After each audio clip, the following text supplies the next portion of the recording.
تذکرۃ الحفاظ میں ایک عجیب بات لکھی کہ ایک نوجوان تھا، حافظ قرآن تھا، اور اس کی عادت تھی کہ وہ رات کو عشاء کے بعد نوافل پڑھتا تھا اور تہجد تک قرآن پڑھتا رہتا تھا. یہ روز کی معمول تھا اس کا. اللہ کی شان دیکھیں کہ اس نے ایک دن نکاح کیا. جب نکاح کیا تو پھر بیوی کے پاس آیا، بیوی سے بات چیت ہوئی، تو بات چیت میں دونوں نے کہا کہ ہم ایسے کرتے ہیں کہ 2 رکعت نفل پڑھ کے اپنی ازدواجی زندگی کی پھر ابتدا کرتے ہیں. کہنے لگے ہاں بہت اچھا. چنانچہ خاوند نے بھی نیت باندھ لی، پیچھے بیوی نے بھی الگ نیت باندھ لی.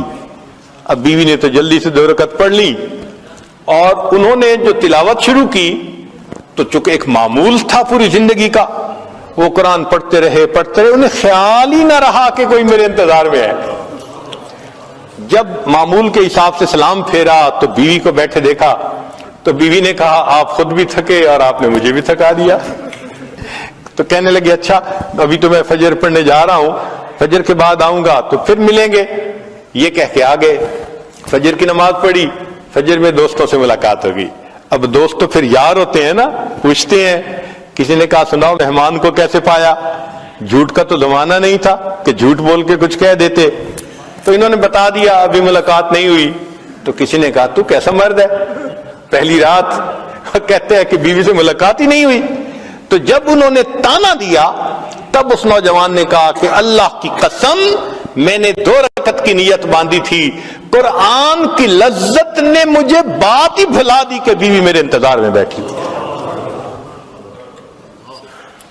تو اللہ والے بھی اللہ کی خاطر راتوں کو جاگتے ہیں.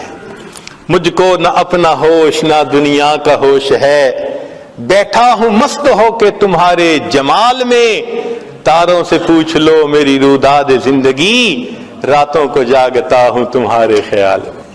اللہ کی یاد میں راتوں کو جاگ رہے ہوتے ہیں. اللہ کے حبیب صلی اللہ علیہ وسلم بھی راتوں کو اسی طرح جاگتے. سیدہ صدیقہ لانا فرماتی ہیں کہ نبی علیہ الصلوۃ والسلام تشریف لائے، میرے پاس لیٹ گئے. کچھ دیر بعد فرمانے گزری نہیں، اے عائشہ چھوڑ میں اپنے رب کی عبادت کرتا ہوں. پھر اللہ کے حبیب صلی اللہ علیہ وسلم مصلی پہ آئے، پھر اتنا روئے کہ آپ کے آنسو کے ٹپکنے کی آوازیں مجھے ایسے لگ رہی تھی جیسے بارش کے قطروں کی گرنے کی آواز ہوتی ہے.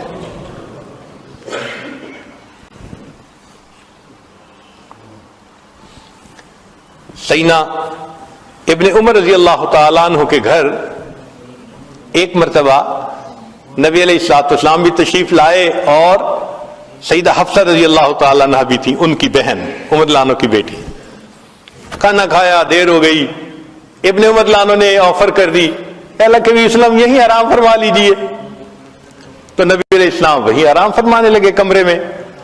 اب ام المومنین حفصہ رضی اللہ تعالیٰ عنہ بھی ساتھ لیٹی ہیں، نبی علیہ السلام بھی لیٹے ہیں.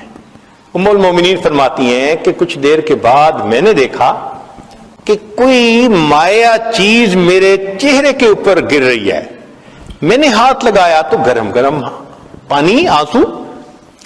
تو میں حیران، جب اٹھ کے دیکھا تو اللہ کے محبوب صلی اللہ علیہ وسلم کی آنکھوں سے آنسو گر رہے تھے اور میں چونکہ ساتھ ایک ہی تکیے پہ لیٹی ہوئی تھی تو وہ میرے چہرے کے اوپر بھی آ رہے تھے. تو میں نے کہا ما یبکی، اے اللہ کے نبی آپ کیوں رو رہے ہیں؟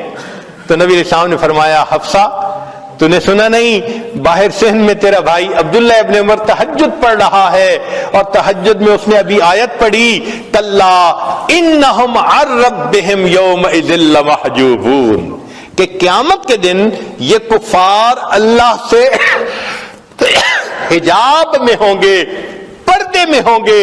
یہ آیت سن کر مجھے رونا آ گیا. اللہ میری امت کو حجاب کا عذاب عطا نہ فرمانا.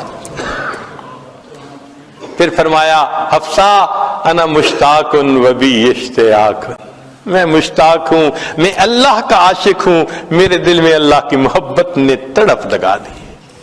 تو مومن تو اللہ کی خاطر راتوں کو جاگتا ہے، عبادت میں لگا رہتا ہے.